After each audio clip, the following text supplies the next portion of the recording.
Work or nursing home, pick one, Dad. That's what my son Kenneth told me, his tone colder than the Wyoming wind in January. He said it like he was asking about coffee or tea, like my entire life boiled down to a choice on a menu. I thought I'd misheard him. I waited for a smirk, a soft laugh, some hint that he was joking. But there was nothing, just that blank, corporate stare he'd perfected after years in the city. Challenges. But it wasn't a happy smile. It was the smile of a man who finally understood everything. He stood in the doorway of what used to be my bedroom, though now it felt more like a storage closet with a bed in it. His wife Brittany lingered behind him, arms crossed, eyes sharp and satisfied. She always seemed to hover near him like a lawyer waiting to sign off on a contract. "You're 67, Kenneth continued. "You don't bring in any income, and frankly, we can't keep supporting you like this." He paused, glancing at Brittany for approval. "So, here's the deal. Either you find yourself a job by the end of this week, or we'll have to look into alternatives." His tone softened slightly, but only the way a knife's edge softens when you wipe it clean. "Nursing home alternatives," Brittany added quickly, her voice dripping with that kind of fake sweetness that makes your skin crawl. I sat there, staring at the carpet, a dull beige that looked like it hadn't been cleaned since before I moved in. 2 years ago, they'd graciously offered me their spare room when I sold my old place. Back then, I thought it was kindness. Now I realized it was convenience. The morning light crept through the cheap curtains, painting the room in washed-out colors, just like our relationship. "We've been more than patient," Brittany went on, folding her arms tighter. "But we have our own future to think about. Hannah's college fund, the mortgage, our retirement, our peace and quiet," she almost added, but caught herself. I looked up at them both. Kenneth's face was set, determined, like he was delivering a tough business presentation. Brittany's smile was that of a woman who'd finally won an argument she'd been rehearsing for months. "Immigration to feed," she'd said, like I was some stray dog they'd taken pity on. "And before you start the guilt trip," Kenneth said sharply, "about raising me alone after Mom died, that was your job as a parent. I don't owe you anything for doing what you were supposed to do." That one hit harder than I expected. I wanted to tell him about the nights I'd gone without eating so he could have a proper meal, about the hours I spent walking home from work because gas was too expensive, about the times I'd looked at his sleeping face and promised his late mother I'd make sure he'd never feel the kind of poverty we did. But I didn't say a word. Instead, I just nodded. "I hear you, son." That seemed to satisfy him. His shoulders relaxed and he exhaled, like a man finishing a difficult task. "Good. Glad we understand each other." He turned to leave. Brittany followed, the scent of her expensive perfume lingering like a bad memory. Their footsteps faded down the hall. From downstairs I heard the clatter of breakfast, eggs sizzling, plates clinking. There was laughter, not mine. I sat there for a while, letting the silence stretch. The walls around me seemed smaller than before, pressing in like the walls of a cell. Then I stood up and walked to the closet. Inside, beneath a stack of old flannel shirts, was my leather suitcase. The same one I carried when I first came to Wyoming nearly 30 years ago. It was scratched and worn, but still solid, reliable, like me. I pulled it out, brushed off the dust and laid it open on the bed. Siblings as I folded my work clothes, shirts, jeans, gloves. My hands moved automatically, like they had muscle memory from decades of labor. In my skin told a story Kenneth never cared to ask about.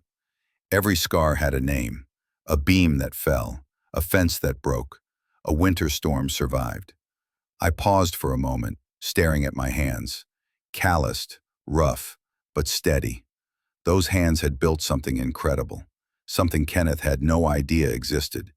He saw a broken-down old man. What he didn't know was that this old man had built an empire with these hands.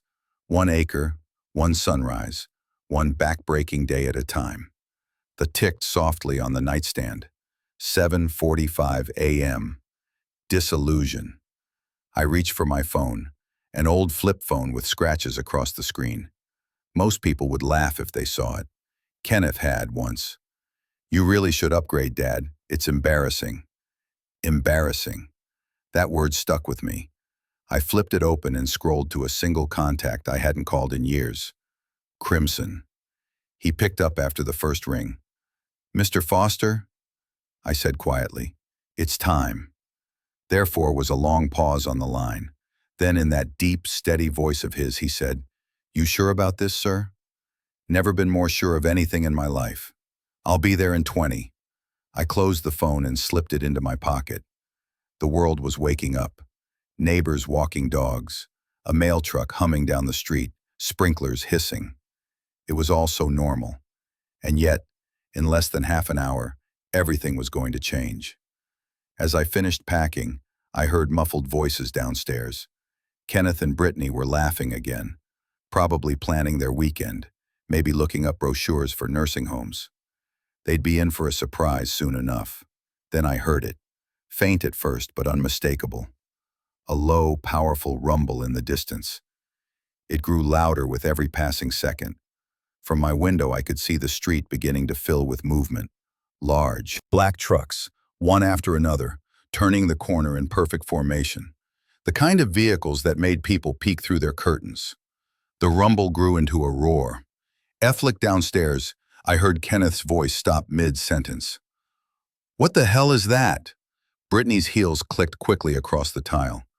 "Oh my God, Kenny, are those trucks?" I zipped up the suitcase and smiled, a slow, satisfied smile. Met on time. I sat down on the edge of the bed and reached for my steel-toed boots. As I pulled them on, I ran my fingers across the worn leather. These boots had built fences, barns, houses. They'd stepped on every acre of that Wyoming land that Kenneth had never bothered to visit. I could hear them now, the engines idling right outside the house. A knock rattled the front door, strong and confident. "Metrics!" a voice called out. It was Charles. "Bella," from downstairs, Kenneth shouted. "Who the hell are you?" Charles didn't answer. He just said, "We're here for Mr. Foster." I slung the suitcase over my shoulder and took one last look around the tiny room. The faded photos on the nightstand, my late wife smiling in front of the old house, Kenneth as a little boy holding a fishing pole. Memories of a time when family still meant something. Then I walked out. Kenneth stood at the bottom of the stairs, red-faced and confused. Brittany hovered behind him, looking nervous for the first time since I'd known her. Exhaustion. "Dad, what's going on?" he asked. I stopped halfway down the stairs. "Just moving out, like you wanted," I said calmly.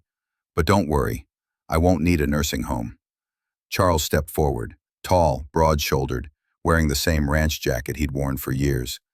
Behind him, half a dozen men waited beside the trucks, engines rumbling like thunder. Kenneth blinked. "Who are these people?" Charles turned slightly. "We work for Mr. Foster." Kenneth frowned. "What do you mean, work for him?" Charles smiled, but it wasn't friendly. "You'll see soon enough." I walked past my son, pausing only for a moment.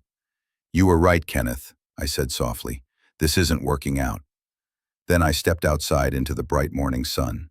The trucks gleamed, spotless chrome, heavy equipment on trailers, and the familiar logo painted across each door. Foster Ranch Corporation. Kenneth's name might be on the mailbox, but mine was on every one of those trucks. Charles opened the door of the lead vehicle for me. "Everything's ready, sir." "Good," I said, placing my suitcase inside. Kenneth called out, "Dad, what is this? What's going on?" I turned back, letting the wind carry my words. "It's just business, son. Something you said you always wanted to understand." Then I climbed in, closed the door, and gave Charles a nod. Strengthening, the convoy rolled out, leaving my son and his wife standing in their driveway, staring as their quiet suburban street filled with the sound of engines and dust. As we drove away, I looked out the window at the fading image of that small house, the one I'd been made to feel like a burden in. I felt free. Charles glanced over. "You okay, sir?" I smiled. "Never better." It's time they learned who they were talking to. The sun climbed higher, catching the golden edges of the ranch trucks ahead. My reflection in the window looked older, sure, but alive, sharper than I'd felt in years. Kenneth thought he'd given me an ultimatum, but the truth was, I'd given him one, decades ago. And now, he was about to find out the result of the test he never even knew he was taking. The rumble of the engines faded behind me as the convoy of Foster Ranch trucks disappeared down the long stretch of highway. The morning sun turned the dust in their wake into a shimmering golden mist, and for the first time in years, I felt something I hadn't felt living under Kenneth's roof: freedom.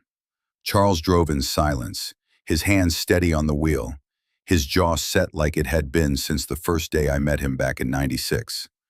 Back then, he was a drifter who showed up looking for work. Now, he ran half my operations. When a man's loyalty is tested in the bitter cold of Wyoming winters, you remember who stands by your side. "You really sure about doing it this way?"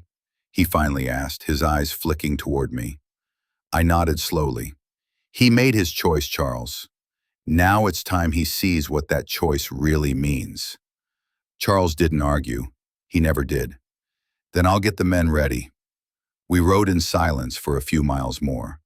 Outside, the landscape unfolded. Wide open fields, fences that seemed to stretch forever, the kind of view people drive hours just to take pictures of. For me, it wasn't just scenery. It was history. Every fence post, every stretch of dirt road, every acre of grass told the story of blood, sweat, and stubborn faith. We turned off the main road onto the private lane that led to the ranch. The wooden archway still stood tall at the entrance, carved with bold letters: Foster Ranch Est, 1994. Most folks who passed by thought it was just another Wyoming ranch, maybe worth a few $100,000. They had no idea what lay beyond those hills, and neither did Kenneth. When we reached the main house, the men were already gathered. 6 of them, all wearing the same tan jackets with the company logo. These weren't hired hands. They were family in every way that counted. Men who'd stood by me through storms, losses, and triumphs. Each of them had a story, and each owed a piece of their livelihood to this place. "Morning, boss," said Miguel, my foreman. "Didn't expect to see you back so soon." I stepped out of the truck and stretched.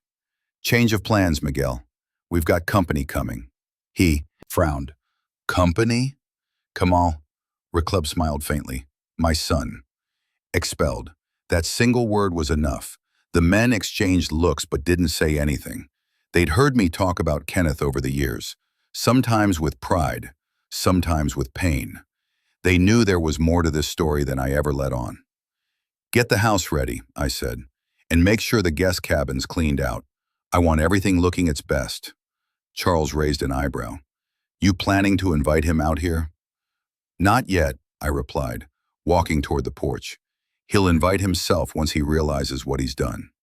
Inside, the house smelled of cedar and coffee. The walls were lined with old photographs.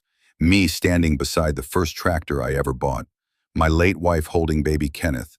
The ranch during its early years when it was nothing but dust and dreams. I stopped at one frame. A photo of Kenneth at 10 years old, grinning with a cowboy hat too big for his head. "Promise me you'll always be a good man, son," I remembered saying when that photo was taken. "I will, Dad," he'd said, with the kind of certainty only children can have. I touched the glass lightly. "We'll see." That afternoon, I sat at the massive oak desk in my study, the one I'd built myself back in 2002. The sunlight spilled across papers, ledgers, and a single-framed map. Every inch of that map represented land I'd acquired over 3 decades. It started with 50 acres of barren soil and now stretched over 500, dotted with barns, grazing cattle, and wind turbines that generated more money in a month than Kenneth's last corporate salary in a year. It wasn't just a ranch anymore. It was an enterprise, Foster Ranch Corporation, employing over 40 people, exporting organic beef to half the state, and running an equine therapy program my wife had started before she passed. I'd kept it all quiet. My name was listed under a holding company. Kenneth had no clue. To him, I was just the old man who'd failed to plan for retirement. The irony was almost poetic. I pulled out my phone again, the same flip phone Kenneth used to mock, and dialed another number. "Marianne?" I said when the voice answered. "Mr. Foster, it's been a while. Everything all right?" "Everything's fine," I said. "Just need a favor. Can you pull the transfer documents for parcel 19B, the one under the shell company?" There was a pause. "Of course. Are you moving assets again?" "Something like that. Just making sure everything's in order before I restructure things." She hesitated. "This about your son?" I chuckled softly. Word travels fast. Charles called ahead, said things got tense. "Tense is one word for it," I said. "Let's just say it's time to see whether blood still means something." By evening, I stood outside watching the sunset. The sky was a mix of crimson and gold, stretching endlessly over the horizon. The cattle were grazing quietly. The windmill creaked in rhythm with the breeze. There's something about Wyoming air that clears a man's head. Maybe because there's nowhere for lies to hide out here. Charles came up behind me. "Everything's ready, boss. You still want the paperwork delivered to town tomorrow?" Possessing. "Yes," I said, "but not to the lawyer. Send it to Kenneth." Aggression. He blinked. "You sure you want him to know?" "He needs to," I said firmly. "He's going to learn what this family actually stands for, and what he's about to lose." Charles nodded slowly. "Understood." As he walked back to the trucks, I stared at the horizon a little longer. Somewhere out there, Kenneth was probably sitting in his suburban kitchen, sipping his evening coffee, completely unaware that the ground beneath his arrogance was starting to shift. Back in town, Kenneth's perspective. He was pacing the kitchen when Brittany walked in. "Still thinking about this morning?" she asked, pouring herself a glass of wine. He sighed, rubbing his temples. "I don't know. The way he looked at me when I said it. He didn't argue, didn't fight, just agreed." Brittany shrugged. "Good. That means he finally understood. It's not like we're throwing him on the street. We just can't keep supporting him." "I know," Kenneth muttered, though his voice lacked conviction. "It's just weird. Then those trucks showed up. Who were those people?" She laughed lightly. "Probably some old friends from his construction days. Don't overthink it." Kenneth tried to shake it off, but the image lingered. The convoy of black trucks. The men who treated his father with a kind of quiet respect he'd never seen before. Something didn't add up. The next morning, he found out why. At exactly 8 a.m., Kenneth opened his front door to find an envelope sitting neatly on the porch. Thick paper, gold seal, no return address. Inside was a single line written in his father's handwriting. "Come to 1427 Ranch Road. Bring Brittany. Dad." Attached was a business card. Unauthorized. Ranch Corporation. Owner. Harold E. Foster. Repairing. Contraception. Kenneth blinked, confusion turning to disbelief. He turned the card over, half expecting it to be a prank. It wasn't. The contact number matched the one on the trucks from yesterday. "What is this?" Brittany asked, leaning over his shoulder. He handed it to her silently. She frowned. "Foster Ranch Corporation? I thought your dad was retired." Kenneth's heart began to pound. So did I. Meanwhile, back at the ranch, I was standing on the porch sipping my coffee when Charles stepped outside. "They'll be here soon," he said, glancing down the dirt road. Nodded. "Good. Let's make sure they get the full tour." He grinned. "You sure you don't want to break it to them gently?" I smiled faintly. "Oh, Charles, I've been gentle for 30 years. The rumble of a car engine approached. A shiny silver SUV pulled into the drive, its tires crunching over gravel. Kenneth stepped out first, wearing the same suit he always wore, the kind that said, "I'm successful," even when he wasn't. Brittany followed, looking around with a mix of curiosity and disdain. "Dad," Kenneth called out, "what is this place?" I set my cup down. "Home. Hemp," he blinked. "Your home?" I walked toward him slowly. "My land, my business, my life's work. Everything you see here, every acre, every fence post, every head of cattle, I built it." Pension's mouth fell open. "Wait, you own all this?" Sluggish. "Owned it for years," I said calmly. "Kept it quiet. I wanted to see what kind of man my son would become if he thought there was nothing to inherit, thought maybe he'd build his own empire. Kenneth swallowed hard. Dad, why didn't you tell me? Misinformation. I stared straight into his eyes. Because I wanted to see whether you'd stand by me when you thought I had nothing. Emphasis that followed was heavy enough to crush the air between us. I guess I have my answer, I said finally. Kenneth's face paled. Dad, I raised a hand. Don't. This isn't about apologies. It's about truth. Charles stepped forward, holding a clipboard. Mr. Foster, the transfer papers are ready. Kenneth frowned. Transfer?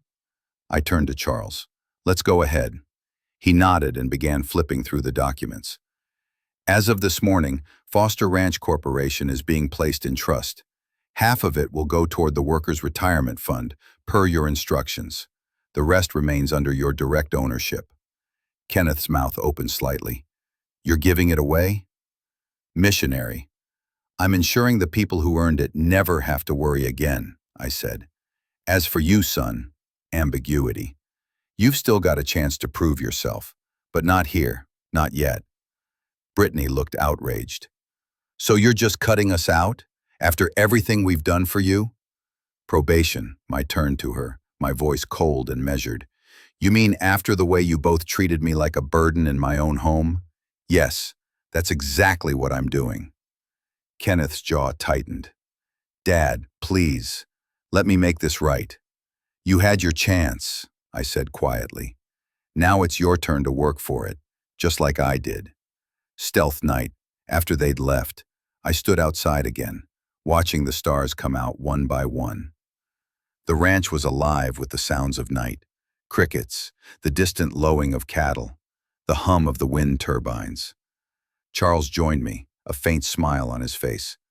You think he'll come around? He asked. I exhaled slowly. I hope so. He's still my son. But some lessons can't be taught with words. They have to be lived. He nodded. You always did believe in tough love. I chuckled softly. Best kind there is. The night wind brushed past us, carrying the faint smell of sage and soil. I thought about my wife, about the promise I'd made her long ago, to raise our boy right, no matter what. I'd failed in some ways, maybe, but the story wasn't over yet. Because that phone call I made, that wasn't just to bring me home. It was the beginning of something much bigger. A reckoning 30 years in the making. The day Kenneth and Brittany drove away from the ranch, I stood on the porch until their silver SUV was just a speck on the dirt road. The wind tugged at my jacket, carrying the smell of rain and sage across the open land. I didn't move. I didn't speak. I just stood there and listened. To the silence, to the heartbeat of the place that had been my life's secret for 30 years. People think wealth is about numbers, bank balances, property values, stock portfolios. They're wrong. Real wealth is freedom. The freedom to build, to fail, to rebuild again. The freedom to live by your own rules without asking permission. That's what I built out here when no one believed in me, not even myself at times. And it all started with nothing. 1994, the first acre. Silhouette, abandonment. I still remember the day I bought the land. 50 acres of cracked, dry Wyoming soil that no one wanted. The real estate agent had looked at me like I'd lost my mind. No utilities, no water, no road access, he'd said, shaking his head. You're buying dust, Mr. Foster. Disproportionately. Again. Grabbed a handful of dirt and let it slip through my fingers. Sometimes the best things grow out of dust, I said. Whatever you say. That night, I sat in the cab of my rusted Ford pickup, staring out over the moonlit field. It was cold, lonely, and absolutely silent. My wife, Ellen, was back in town with 5-year-old Kenneth, probably wondering what in the hell I was doing out there. I didn't blame her. I barely knew myself. But I felt something when I looked at that land. Something alive. Something waiting. Maybe it was foolish optimism. Maybe it was desperation. But I knew one thing. If I could make something out of this wasteland, then nothing in this world could break me. So, I started. Moisture. Leaning. The first years were brutal. I worked construction by day, security at night, and weekends at the lumber yard.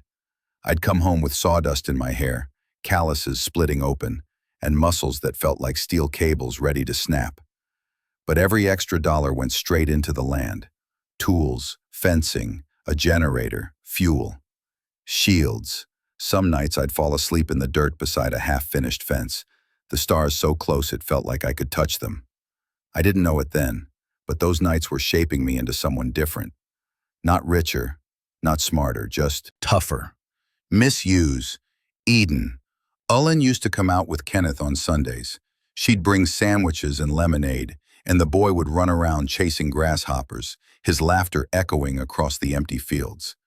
"It doesn't look like much yet," she'd say, smiling, "but I can see it. Shimmer." She always believed in me, even when I didn't deserve it.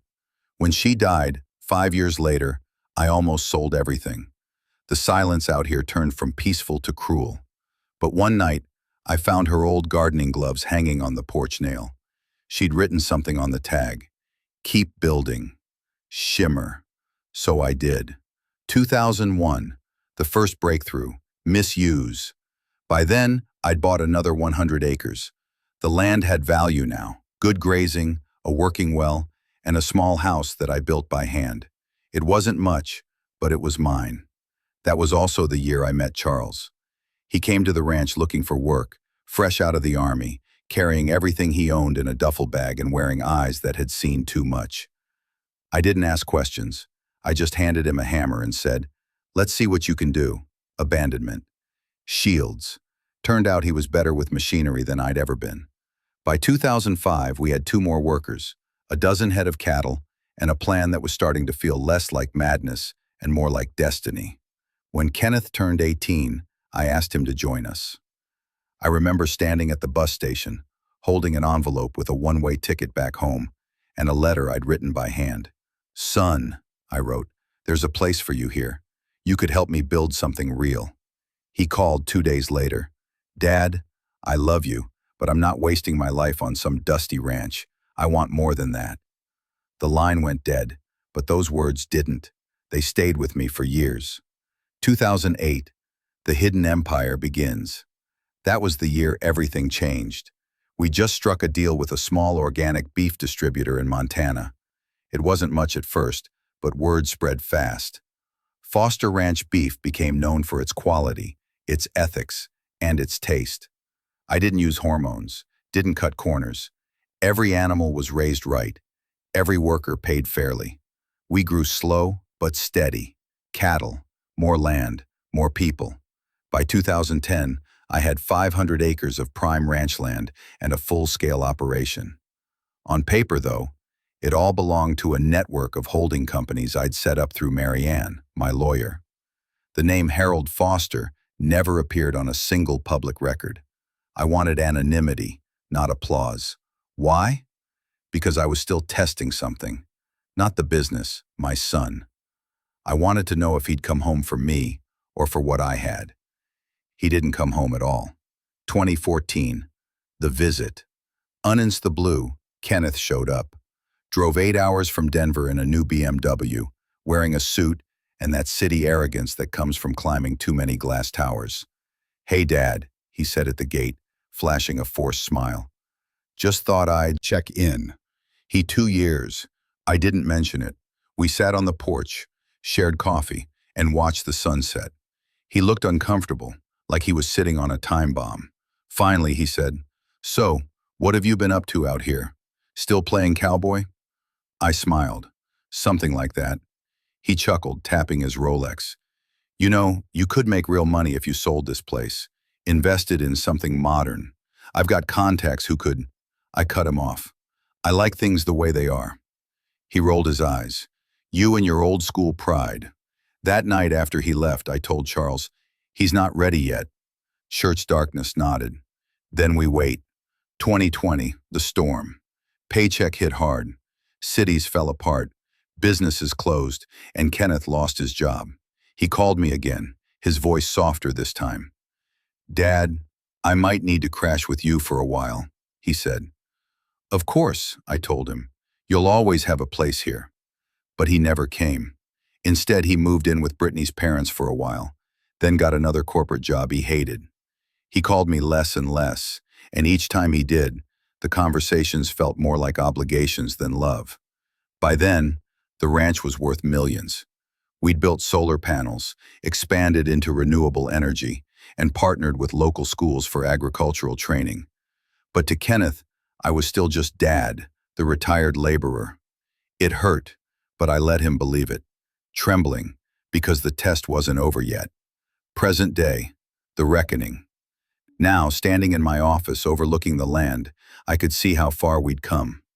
The windmills turned slowly against the horizon, sunlight flashing across the glass panes of the main house. It was more than a ranch now. It was a living legacy. Charles walked in quietly. "Boss, the new shipment's on schedule. You sure you want to keep this quiet from the boy?" I nodded. "For now, he's got to earn his way back." "You think he will?" I took a long breath. I think life has a way of humbling men who forget where they came from. We stood there for a moment. The quiet Lovins related to it was, the Charles could still have enlisted. The day has instead the world with a job. We stood there for a moment. Then the Charles could still have enlisted. The Charles takes stopping and less for a moment. The quiet hum of the office machines filling the air. Then Charles cleared his throat. "There's something else. The accountant said the trust paperwork's ready whenever you are." "Good," I said. "We'll finalize it soon. I want the employees protected before anything else." He smiled faintly. "You've built quite the empire, sir." I looked out the window. "Not an empire, Charles. A reminder." He frowned. "Of what?" "That everything worth having is earned, not inherited." Kenneth's return. A few weeks passed before I heard from Kenneth again. His voice on the phone was cautious, softer than I'd ever heard it. "Bad, I've been thinking. About the ranch. About everything. I didn't realize what you built. I just—" He hesitated. "I want to see it again." I didn't say no, but I didn't say yes either. "You can visit," I told him, "but this time you'll work. No suits, no speeches, just the land and your hands." He laughed nervously. "Dad, I haven't done manual labor since college." "Then it's about time you remembered how." When he arrived the following week, Charles handed him gloves and pointed at the stables. "Muck the stalls, start there." Kenneth looked horrified, but he did it. Poorly, clumsily, but he did it. Every night he came in filthy, tired, and frustrated. And every night I said nothing, because sometimes silence is the best teacher. Wilson, after a long day evening, after a long day, he sat beside me on the porch, his hands trembling from blisters. "I don't know how you did this for 30 years, he said. I sipped my coffee. "Because I had to. You only do what you must when there's no one else coming to save you." He nodded slowly. "I think I understand that now." Maybe he did, maybe not. But for the first time in a long while, I saw a glimpse of the boy who used to chase grasshoppers in the fields. The legacy. A few days later, I took him for a drive around the ranch. We passed the wind turbines, the new barns, the solar farm. I showed him the workers' cabins, each one built with running water and proper insulation. No one under my roof lived in discomfort. At the highest ridge, we stopped. From there you could see everything. 500 acres of life, stretching as far as the eye could see. Kenneth stood silently, eyes wide. "Dad, you did all this?" I smiled faintly. "We did. Me, Charles, the men, your mother's memory. It took a lifetime." Shella swallowed hard, and I almost threw it all away. I placed a hand on his shoulder. "You still might. The choice is yours." He looked at me confused. "What do you mean?" "I've built what I can. Now it's time for me to step back. Whether this place lives or dies next depends on what kind of man you decide to be." His face paled. "You're giving it to me?" Relinquished my head. "No, I'm giving you a chance to earn it." That night, As the sky turned violet and the stars blinked awake, I sat alone in the living room. The fire crackled softly. On the mantel, the old photograph of Ellen watched over me, her eyes still warm after all these years. "You were right," I whispered to her. "He had to lose me to find himself." The ranch had always been more than land. It was a mirror, one that showed a man who he really was when there was nothing left to hide behind. For had reflected me. Now it was Kenneth's turn. Because an empire built on love, labor, and loss can't be given away. It has to be rediscovered. And my son had finally begun that journey. There's a strange peace that comes when you finally stop pretending. For years I'd smiled through Kenneth's hollow words, his quick visits, the obligatory Father's Day calls that always ended with, "I'll send you something soon." But as the dust of my past began to settle, I realized something that hurt far more than his distance ever could. My son didn't see me anymore. Not as a man, not as a father, not even as a person. To him, I was just an obligation wrapped in old bones. When Kenneth called me one evening, voice brisk, corporate, efficient, to ask if I could stay with them for a while, I already knew it wasn't out of love. It was guilt. His company had downsized him. His house payments were due, and suddenly the son who once looked down on my old ranch skills found use for them. "Just until we get things sorted," he'd said. And I agreed, not because I needed him, but because I needed to see, truly see, what kind of man my son had become. So I packed my few things and moved into their suburban home, a place where everything smelled of air fresheners and artificial comfort. Brittany met me at the door with that strange smile of hers. She was polite, overly so, the kind of politeness that hides irritation. "Oh, Mr. Foster," she said. "It'll be so nice having you here. Hannah's been asking about her grandpa." But I could see the calculation behind her eyes, the math of inconvenience and cost. I was one more bill in a house of people living beyond their means. The first few weeks went smoothly enough. I cooked, fixed things around the house, mowed the lawn. I even helped Kenneth set up a small shed in the back. He seemed thankful at first, maybe even relieved. But as time went on, I could feel the shift. Gratitude turned to indifference. Indifference turned to impatience. It started with small things. My TV volume was too loud. My shoes by the door were in the way, and my morning coffee routine woke the baby. Silence, my presence was no longer a help. It was a burden. One night after a long silence at dinner, Brittany finally spoke what Kenneth was too cowardly to say. "Harold," she began carefully, "have you thought about what's next? I mean, in terms of, your future plans?" Seizing at her, then at my son, Kenneth avoided my eyes, pushing peas around his plate. "My future plans?"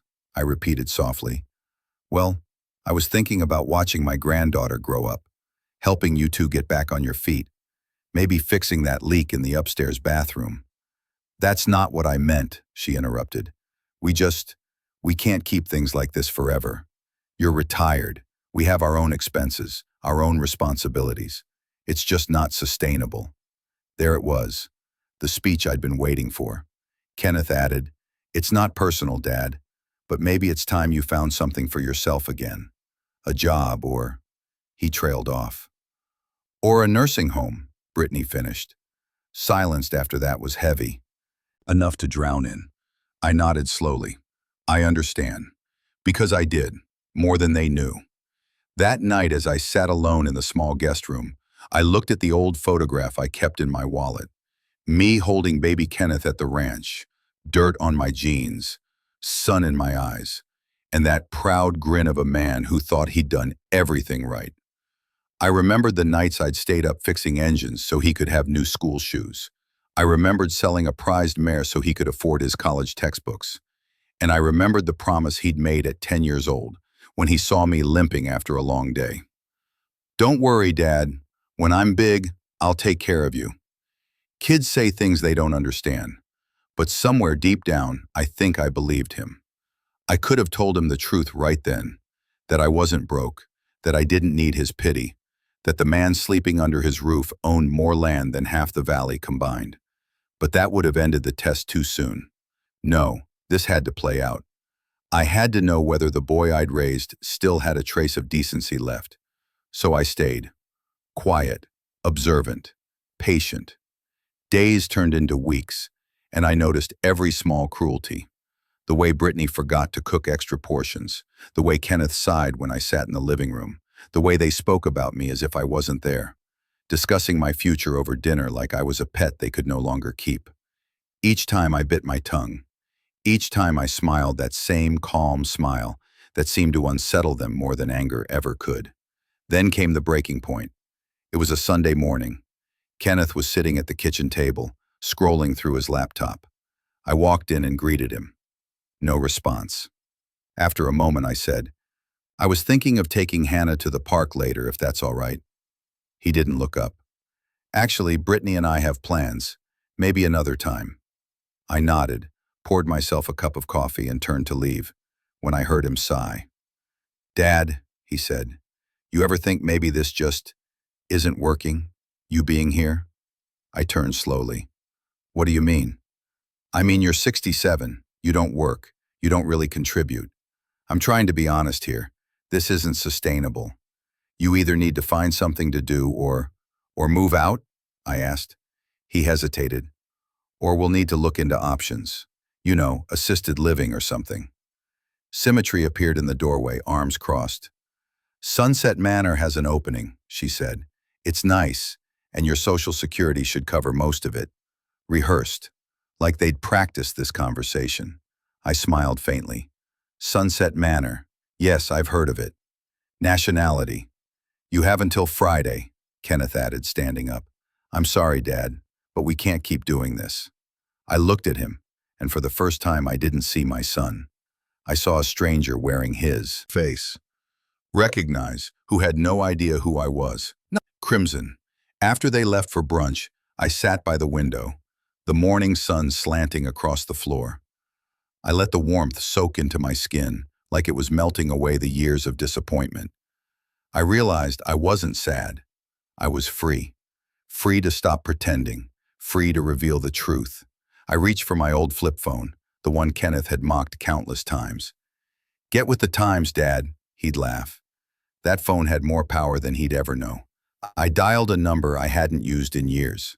"Charles," I said when the deep, gravelly voice answered. Seizing. "Sir, it's been a while." "Teeth long," I replied. "You still running the crew?" "Yes, sir. Ranch is in full swing. What do you need?" Shuffled. "It's time." Stimulate. "You sure?" Never been more sure of anything in my life. "I'll be there in 20 minutes. I hung up and began packing my suitcase. The same old leather one I'd carried when I first stepped onto that barren Wyoming land decades ago. It had seen more miles than my son ever would. As I folded my clothes, I heard the faint rumble in the distance. Deep, mechanical, familiar. The sound of diesel engines. The sound of change. Brittany's shriek from downstairs broke the quiet. "Infections. There's a truck outside. Probably a delivery," he called back. "No, it's not. It's several. Big ones." I zipped the suitcase shut and took one last look around the room. The cheap furniture, the peeling wallpaper, the small window overlooking the street. Then I smiled. Not out of malice, but peace.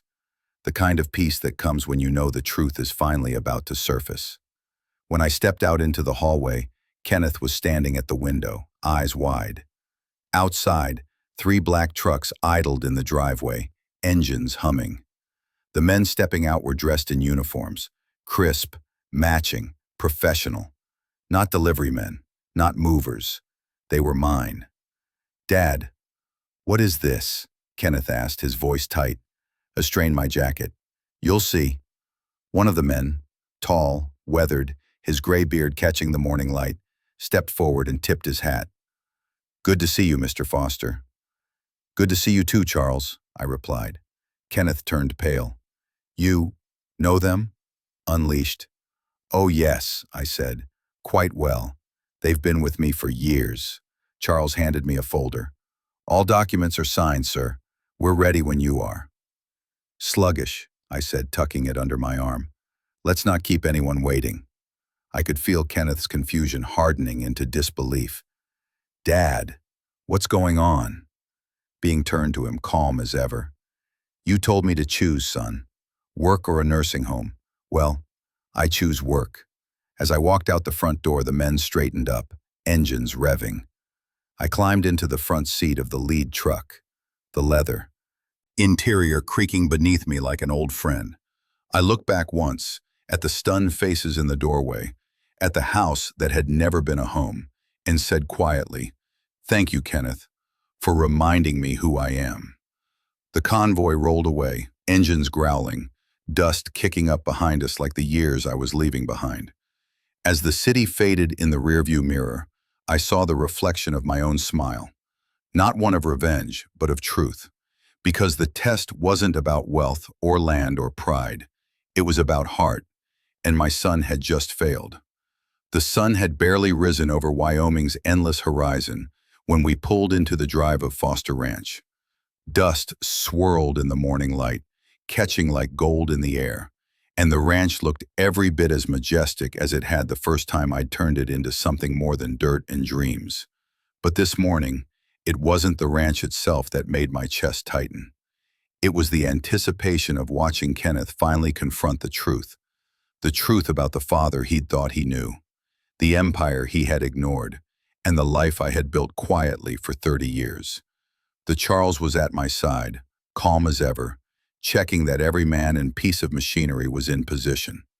The others, my trusted crew, the backbone of the ranch, waited in silence, their eyes reflecting the same sense of quiet pride and anticipation. These weren't just employees. They were family in every sense that mattered. They knew the plan. They knew the test was about to reach its final stage. I took a deep breath, feeling the familiar ache in my bones. 67 years had taught me patience, endurance, and when to strike. Today, all those years of effort would be revealed, not with arrogance, but with undeniable truth. Imperialism's SUV appeared over the long dirt road, silver against the reddish dust. His brow was furrowed, Brittany at his side wearing her usual mask of superiority, though I could see the flicker of unease in her eyes. I smiled faintly, letting the anticipation build. They didn't know what awaited them, and I wasn't going to rush the reveal. Part of the lesson was in the discovery. Dismissing near the main barn, Kenneth stepped out, adjusting his tie nervously. "Dad, why did you ask us to come?" His voice was tighter than I had ever heard it. He looked around, noticing the trucks, the men, the organized chaos of the working ranch. His eyes went wide. What is all this?" I gestured to the open fields, the barns, and the solar panels glinting in the sunlight. "This," I said calmly, "is the truth. Every acre, every fence post, every head of cattle, it's all been here for decades." Brittany gasped. "Decades? This is your land." "Forging." I nodded. "All of it, and more. The ranch, the corporation, the trust. It's all been under my control, quietly. I wanted to see what kind of man my son would be if he believed I had nothing." Kenneth's face shifted from confusion to disbelief. You're joking." As I shook my head. "Not at all. Every cent I earned over these 30 years, every hour of labor, every ounce of sweat, it went into building this empire. And every moment I was watching to see if you'd ever notice, or ever care, when you thought I was helpless." He opened his mouth, but no words came. Brittany stepped forward, her voice sharp. "So you've been hiding all this? From us? From me?" "Not hiding," I said. "Testing, observing. The lesson isn't for me, it's for you. You've had every opportunity to support me, to respect the work of your own father. Instead, you chose convenience over character. But that changes today." Kenneth swallowed hard, taking in the barns, the workers, the cattle, the sprawling fields. He looked smaller than he had the first time I'd handed him the envelope that said, "Come see for yourself." The arrogance was gone. What remained was shock, awe, and the first hint of humility. Ignition toward the main house. Inside you'll find something else. He followed reluctantly, Brittany by his side, eyes still wide. I led them through the front door, the wood warm beneath my fingers, and opened the study. There, on the massive oak desk, lay stacks of documents, blueprints, and legal papers, all neatly organized. These are the deeds, the trust documents, the employee records, the financial statements. Everything I've built, everything I've protected, everything I've worked for. It's all here, I said. Kenneth stepped closer, picking up a folder, flipping through pages with trembling hands. This is all you? All me, and the people who stood beside me, I replied. The workers, the crew, Charles, even Ellen before she passed. Everyone contributed. But make no mistake, this is my life's work, and you almost threw it away without a second thought. He sank into the chair opposite mine, head in his hands. I didn't know. I thought you were just an old man, retired, struggling. I'm sorry, Dad. I really am. I leaned back, my gaze steady. Apologies are easy. Actions are harder. That's why I brought you here, to test whether you'd act, whether you'd honor what was built, or whether you'd continue thinking only of yourself.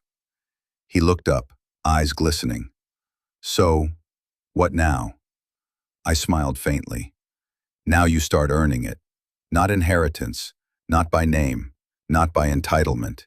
You work, you learn, you contribute. And maybe then you understand what it means to be a man, a father, a protector. His jaw tightened, determination flickering into his eyes. I can do that. I want to do that. I want to make things right. I nodded. Good. You'll start tomorrow, with Charles and the crew.